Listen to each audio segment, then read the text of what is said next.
Hello दोस्तों, आपके अपने YouTube चैनल मैथ संगावा में बहुत बहुत स्वागत है। मैं हूं मुकेश कुमार। आज के इस वीडियो में आप सीखने वाले हैं लाभ एवं हानि यानी प्रॉफिट एंड लॉस का टाइप 9। टाइप 9 बहुत ही मज़ेदार यह टाइप है और वाकई में आप 5 सेकेंड में इस क्वेश्चन को आप हल कर सकते हैं ऑप्शन के मदद से। तो इस वीडियो में आपको बहुत ही मजा आने वाला है, इसलिए वीडियो छोड़ करके मत भागिएगा और छोटा सा वीडियो ही बनेगा। तो आइए हम लोग शुरू करते हैं। यह टाइप क्या कहता है कि जब प्रतिशत लाभ या हानि क्रय मूल्य की संख्या के बराबर हो। तो सबसे पहले हम लोग क्या करते हैं कि पहला क्वेश्चन देखते हैं। इसका क्या कहता है कि एक वस्तु को 96 रुपए में बेचा गया है। इतना तक के समझ में आता है कि सेलिंग प्राइस दे दिया है आपका 96 रुपए। ठीक है। फिर कह रहा है यदि उस पर प्राप्त लाभ का प्रतिशत संख्या में उसके लागत मूल्य के बराबर हो, यानी जितना उसका लागत है उतना ही प्रतिशत क्या हो रहा है, लाभ हो रहा है, तो उस वस्तु का लागत मूल्य कितना है।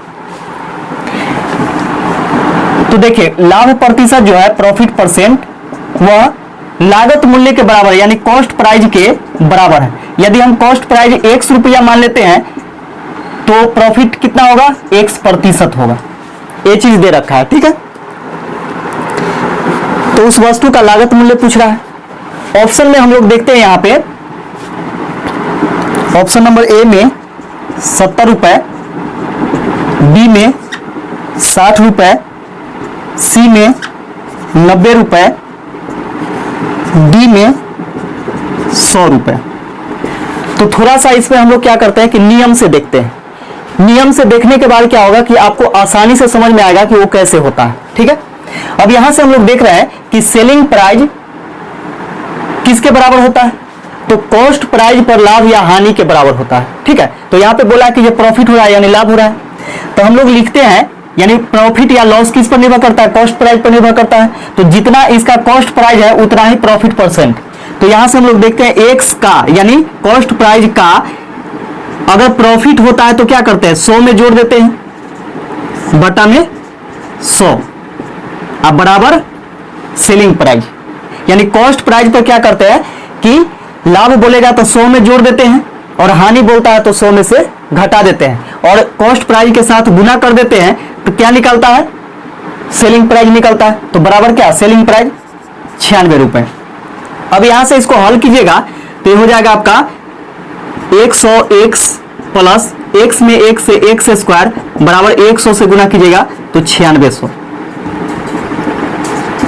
हो गया। इसको आप इधर लाइएगा तो x square plus 100x minus उधर प्लस में तो माइनस इधर होगा 9600 बराबर 0। अब यहां से आपको क्या करना होगा कि समीकरण पर तोड़ना पड़ेगा। तो बनेगा तो ऐसे भी, लेकिन यहां पे हम लोग देखते हैं क्या कि ऑप्शन वाइज कैसे बनेगा और कितना जल्दी आपका आंसर आ जाएगा। तो देखिए जितना यहां पे कॉस्ट प्राइस पूछा है कि कॉस्ट प्राइस कितना है इसका यानी क्रय मूल्य लागत मूल्य, तो जितना इसका क्रय मूल्य होगा उतना ही प्रॉफिट परसेंट होगा। तो देखते हैं हम लोग यहाँ पे कि 70 रुपया का 170 क्यों, क्योंकि प्रॉफिट बोला इसलिए 100 में जोड़ दिए बटा में 100 बराबर 96 रुपया आ रहा है कि नहीं, बराबर 96, 1 0 से 1 0, 1 0 से 1 0, 17 7 119 बराबर 96। क्या 96 रुपया के बराबर आया, नहीं, इसलिए ऑप्शन नंबर ए गलत हो गया। अब बी हम लोग देखते हैं कि बी है 60 रुपया, तो 60 का 160 बटा 100, 16 में 6 से गुना करेंगे, 16 6 96। तो देखिए 96 रुपया आ गया कि नहीं सेलिंग प्राइस। इसका मतलब आंसर क्या हुआ, बी नंबर। और भी आप चेक करके देखिएगा तो 96 रुपया नहीं आएगा, इसलिए आंसर क्या हो गया, 60 रुपया हो गया। अब हम लोग क्या करेंगे कि ऑप्शन से ही बनाएंगे और यही चीज यह नियम था।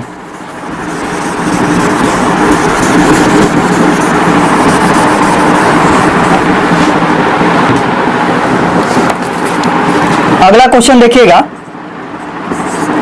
अगला क्वेश्चन है कि एक वस्तु 144 रुपए में बेचने पर एक व्यक्ति को जो लाभ होता है वह प्रतिशत लाभ उस वस्तु के लागत मूल्य के बराबर है। तदनुसार उस वस्तु का लागत मूल्य ज्ञात करें। तो सेलिंग प्राइस दे दिया है कितना, 144 रुपए। इसके बाद प्रॉफिट परसेंट जो है लागत मूल्य के बराबर है, तो लागत मूल्य यदि 1 रुपया मानते हैं तो प्रॉफिट परसेंट भी 1% होगा। ठीक है, तो यहां से ऑप्शन वाइज हम लोग बनाते हैं। ऑप्शन नंबर ए में है 90, बी में 80 रुपया, सी में 75 रुपया और डी में 60 रुपया। ठीक है, तो यहाँ पे 90 यदि हम लेते हैं कॉस्ट प्राइस, तो 90 गुने 190 बटा 100,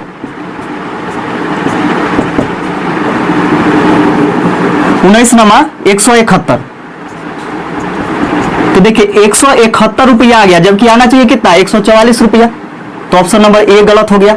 80 लेकर के बनाते तो 80 गुने 180 बटा 100, 1 0 से 1 0, 1 0 से 1 0, 18 थे 144 आ गया किसे, ऑप्शन नंबर डी से, यानी 80 रुपया इसका कॉस्ट प्राइस हो जाएगा। इस क्वेश्चन को आप ऑप्शन देख करके बना सकते हैं। ये सब लिखने के लिए, यानी ये सब लिखते हैं इसलिए क्योंकि समझाना है, और आपको वहां पे क्या करना है, क्वेश्चन देखना है, ऑप्शन के द्वारा सीधा आपको माइंड में सेटअप करके और आंसर निकाल लेना है। अगला क्वेश्चन देखिएगा कि एक वस्तु का क्रय मूल्य एक वस्तु का विक्रय मूल्य 39 रुपए है, यानी सेलिंग प्राइस जो है 39 रुपए है।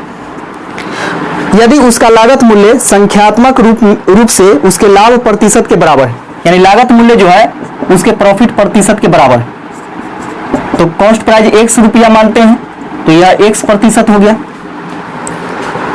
तो उसका लागत मूल्य ज्ञात करें। फिर ऑप्शन से बनाएंगे। ऑप्शन नंबर ए में 35, बी में 37, सी में 25, डी में 30।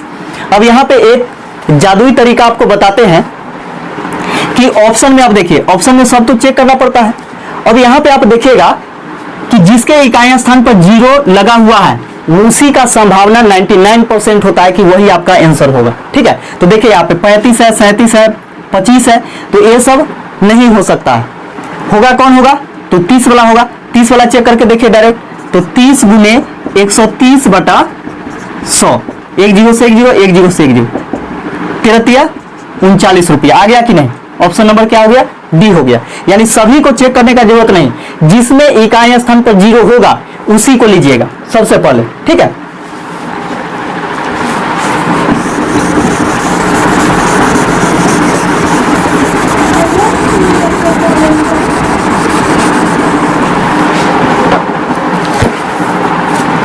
अगला क्वेश्चन देखिएगा।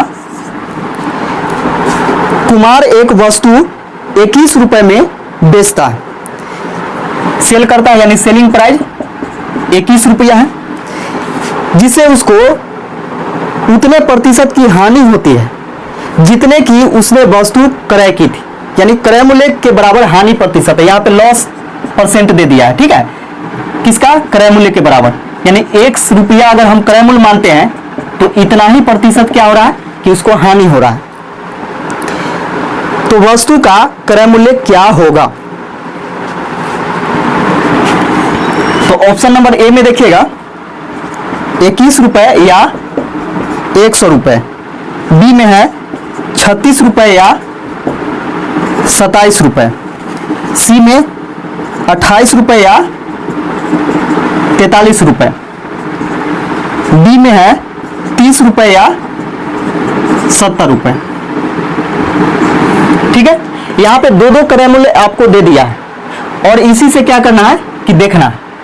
तो इससे पहले मैंने बतलाया था कि वही ऑप्शन संभव होता है 99% जिसके इकाई स्थान पर 0 है। तो देखिए इसमें 0 है लेकिन इसमें नहीं है, ये दोनों में से किसी में इकाई स्थान पर 0 नहीं है, इसमें दोनों में से किसी भी संख्या के इकाई स्थान पर 0 नहीं है, जबकि डी नंबर ऑप्शन में देखिए है। तो पहले 30 को चेक करते हैं, 30 रुपया, तो 30 गुने, अब आपको क्या करना है 100 में से घटाना है, क्यों, क्योंकि लॉस प्रतिशत दिया हुआ है, तो 100 में से 30 घटाना है, जितना क्रय मूल्य है उतना ही क्या है, लॉस प्रतिशत है। तो 30 घटाइएगा तो 70 बटा में 100, 1 0 से 1 0, 1 0 से 1 0, 7 में 3 से गुना करेंगे, 7 × 21, 21 रुपया आया कि नहीं, आ गया।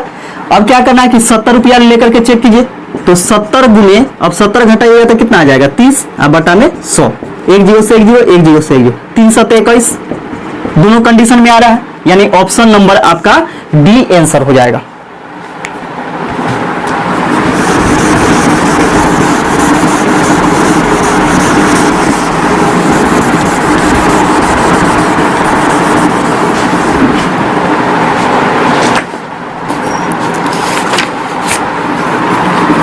इस टाइप का लास्ट क्वेश्चन है, विनय ने हाथ घड़ी 75 रुपए में बेची, यानी सेल किया कितना में 75 रुपए में,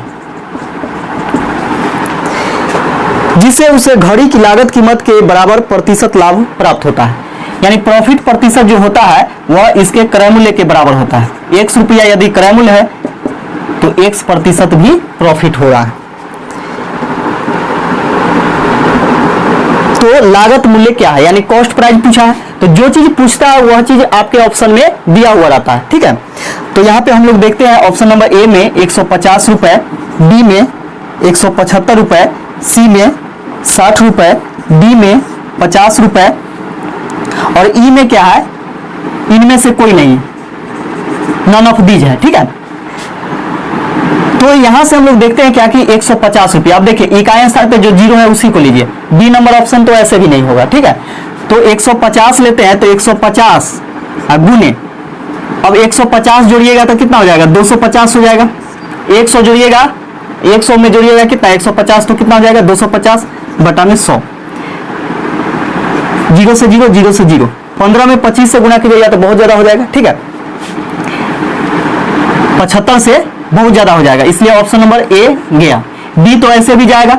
सी में हम लोग देखते हैं कि 60 गुने 160 बटा में 100, 16 छक 96 रुपया हो रहा है, जबकि कितना है 75 रुपया ही होना चाहिए, तो ऑप्शन नंबर सी भी गया। अब देखिए ऑप्शन नंबर डी में देखते हैं कि 50 गुने 150 बटा 100, 1 0 से 1 0, 1 0 से 1 0, 15 5 75, 75 रुपया आ गया, किससे ऑप्शन नंबर डी से, तो आंसर क्या हो जाएगा ऑप्शन नंबर डी। तो वीडियो कैसा लगा, यदि वीडियो अच्छा लगा हो तो अपने दोस्तों में ज्यादा से ज्यादा शेयर कीजिए, हमें सपोर्ट कीजिए और आप विश्वास रखिए कि मैथ में एक न एक दिन आप अगर अभी कुछ नहीं समझ में आ रहा है तो एक समय ऐसा आएगा कि बहुत अच्छे ढंग से बहुत कुछ आप सीख पाइएगा। तो प्लीज मेरा सपोर्ट कीजिए और मैं आपका सपोर्ट करूंगा। वीडियो देखने के लिए आप सभी को बहुत बहुत धन्यवाद।